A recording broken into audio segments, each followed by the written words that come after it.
Brian, let's talk about so many different things to talk about. Let's get back on track. How about let's talk about, okay, so I was born. After that little skip, somebody killed me. I ain't holding no grudges. Just saying, this world is really falling. And I had to be born in this redneck body. I love my first family. I was born Brian Michael McLemore. The McLemores, they were a good type. They were small town types. I was born into their family. I had telepathy, but I was extremely nearsighted. I mean, very nearsighted. So I didn't realize I had telepathy. I had a Buddha-like life, a Buddhist life the life before, and I achieved enlightenment, but it was late in life. Once you're in the what I call the elder stage, that's generally someone that's like 60, 70. If you make it to that, I'm not used to talking this much. Plus I'm dying. If you make it to that,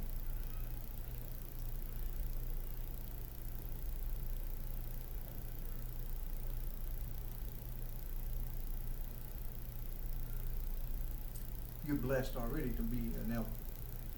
But you achieve enlightenment to that stage, you can't become a Buddha. You have to have some youth and vitality, otherwise the soul does not want to join with the body. That's the essence of a Buddha. They are the workhorses of the universe. They are the universe's divinity to maintain the stability of the fourth dimensional universe, not this three dimensional realm. No, they're fourth dimensional beings, and they get their divinity through authorization of the universe, which is a divine construct of God. Hope you follow along.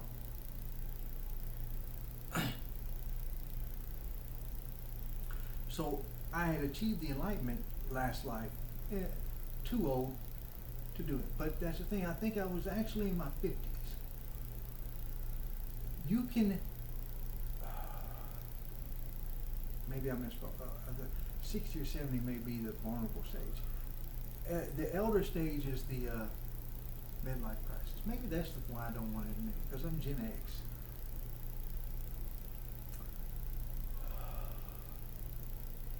Most people enter the elder stage in their 40s. You can accept it. And what that does is psychologically your brain starts to shrink a little bit, because now you're trying to pull more from your sources of soul wisdom than you are soul knowledge. Your line of thinking works. No longer are you the king and queen of your existence, meaning your family, your circle.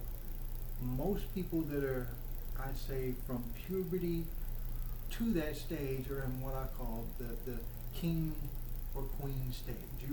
You are dead set of being in charge of your life, and that is why it's so dangerous. That's why you needed to have God as a child, was because otherwise it takes a long time and it's much harder to get God into you until you reach that stage of wisdom.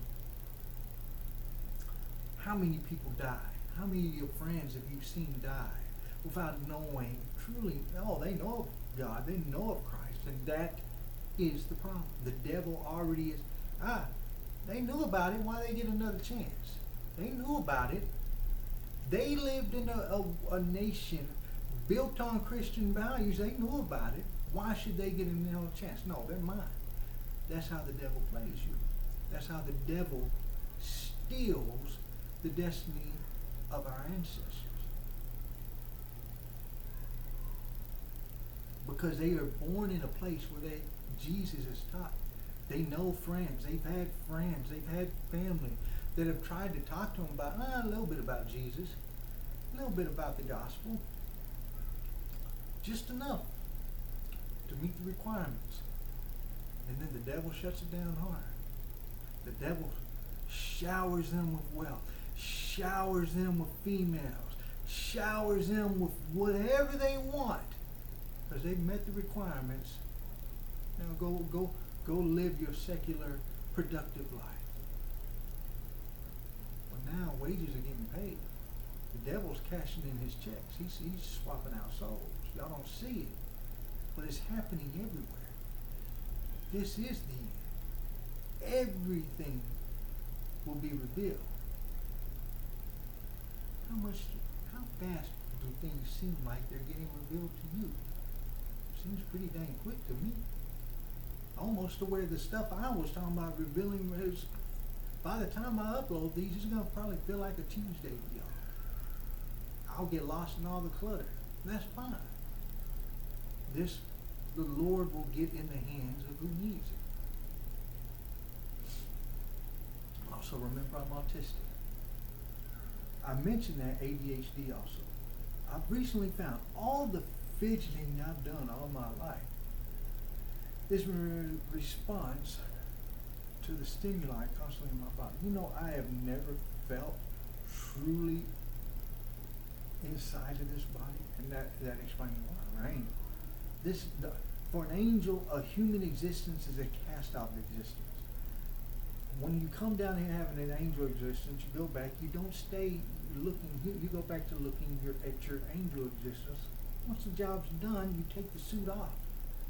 But in this case, because I'm in a trap, and have been for a while, I've been having a human existence up until I reach enlightenment. What I don't get, here's the thing I don't get. My last life, I achieved enlightenment. But I died before I could realize I was an angel. Then I was murdered, either in the womb or I was murdered the next life. Seems like somebody was dead set on me not figuring out I was an angel. And they wouldn't have. So,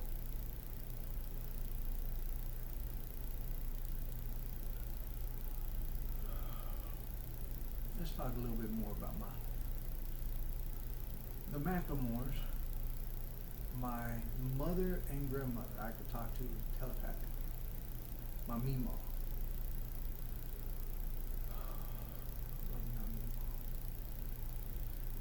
She was an older woman though, and she was dying. She had cancer. I knew it. When I was a baby, they were my chariots. My mom, they had a song called Mama Was a Rolling Stone. Yeah.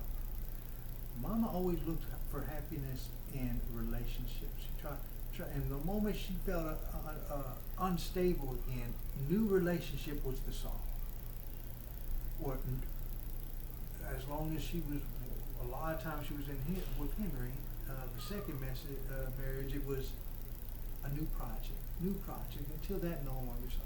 She was constantly trying to fill the hole, but the one thing she needed was Jesus. She tried going to some Christian churches. I got some exposed to Christian churches when I was younger, but with my mom, I got to explore the Hindu religion. I got to, as a child, go to a Buddhist. At the time I went to the Buddhist temple, something told me, not yet. Not yet. And I did not touch a piece of Buddhist scripture from the time I was a child until my enlightenment. Oh, I've heard about stuff about Buddha. I've heard about stuff. I stayed away from it because of that experience, and I wouldn't have had that experience if my mama wasn't who she was. That's the thing. It's like sometimes because when I thought a lot of times the stuff that the devil does, God can still use. You got to remember that. You got to look at what has God been trying to use out of this situation for me. You can get angry. You can get sad. You can be miserable about a situation. That's doing the demon's work. That's doing the devil's work. That's feeding them. What can I learn from this for God? What message in the Bible is similar to this for God? What message in my angelic soul is similar to this for God? Turn inward and look at what God's trying to teach you. Because in those moments when you're most hurt, in those moments when you're most angry, most betrayed, most wanting to turn to sin, to turn to the devil, you do a 180 and turn to God, you'll find yourself open to stuff you've never imagined. Because you are open, you are exposed, you are raw. But if you're not willing to turn to Him in those kind of moments, how is He ever going to break through all of the crap that you built up around yourself? All the sin and filth that's been poured on you. Not all of it is the devil's work. Some of that you enjoy yourself. Some of that I enjoyed myself. You got to get past that. And it's not about abstinence. It's not. You were made to have command over the forces of nature, command over matter. Don't be seduced by it. Not have it command you. That's not what you were made for. You were made to be gods. Long way away, and not without the God. Because that little speck, that little thing that so many people get hubris about, the demons act like they got so much power over you, that one little speck is tied to the entity that created everything, including the demons. Everything. And that's part of you. That's what being a child of God is. You're going to let Him steal your destiny? You're going to let Him steal you and let you use you as a battery? Because, oh yeah, you'll be condemned to hell for millions of years. And there in that millions of years, your screams will be the only sustenance that is provided. But it will provide them sustenance. That's not your destiny. That's the destiny the devil wants for you because he hates you. He's always hated you. Committed almost 2/3 of heaven to hate you. But only 1/3 was willing to defy God and rebel. Yeah, there was a large section of hell that did not like humanity until Jesus. Jesus, what He went through, what He's doing, everything. Jesus brought unity. Jesus brought direction. When people always talk about heaven, they talk about, as if they know, but no, you don't understand the size of heaven. Always, when someone says heaven, in my mind, it's always which one? But I've been told I can get way off topic in preaching. So, Buddha's like baby. So I already knew everything. I knew, and the body has to be at a certain state. So I knew I had to grow. Mima was dying. I told her she had to wait. Somewhere between 7 and 12, I knew I'd be able to heal her. I wasn't sure when. She just had to hold on. That was our agreement. And in return, I'd be able to use the resources of the house. They would throw their full financial support. I was trying to set up stability so that I would have a place to achieve it. Yeah. So my mom, though, had different plans. My mom, being who she was, Gypsy Spirit, and the fact that she had a baby that could speak telepathy and understand others. She figured out before I figured out that she could understand that although I could talk to my mom, my Mima, and sadly my older brother telepathically. My older brother, when that's a sore spot. She knew I could understand everybody else because I would respond non-verbally, nods and stuff like that once I got a little bit neck muscles. I remember being a baby and having to fix my spine. I would have had some kind of spine injury. My mom used to call me her special baby, but yeah, I fixed myself, but I didn't see weak eyes as a problem. In fact,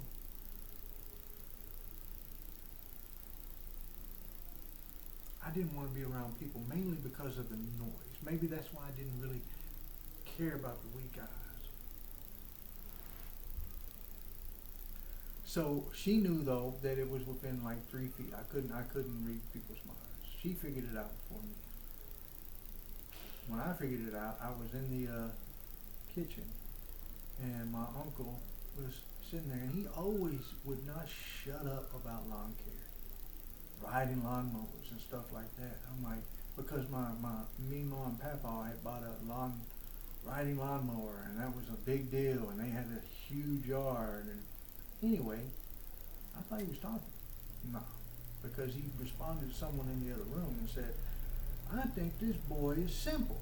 He's just been staring at me, and I've just been staring at him. And nothing, he ain't said nothing, I ain't said nothing. And then it clicked. I was just paying attention to what the dude was saying, but he wasn't saying nothing.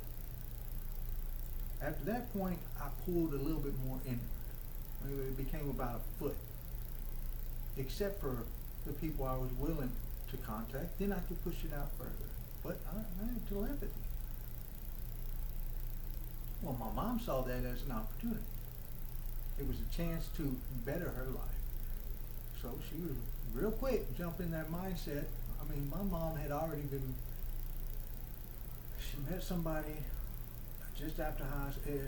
I think she got married at 16, divorced like not too long after that. And then my dad married him and was ready to divorce him. It's just, that's who she was. Everybody has different sin they deal with. You still love them. So she saw me as an opportunity to improve. I needed a better environment, but I made it clear to her I could not leave that environment. One, because Meemaw was dying, and two, my financial resources that I'm sure isn't going to be enough was here. She wasn't cool with that. But she told me, which after having 2 wives in this life, I figured that it was a placate to kind of tell me, okay, you can stay until her, and then she tried to endear me to Henry, the guy that she had chosen to be the replacement for my dad. I couldn't be endeared to him because in my mind I was remembering the assurance. No, you had said I'm staying with the elders. Why do I need to get to know this dude? That was my thing. As an adult, remember, I was in an adult mindset in a baby. I understood everybody. I don't know if you picked that. I understood English. I often wish I had been around some people speaking other languages just to know if I would have understood them or not, because they call that just salt. So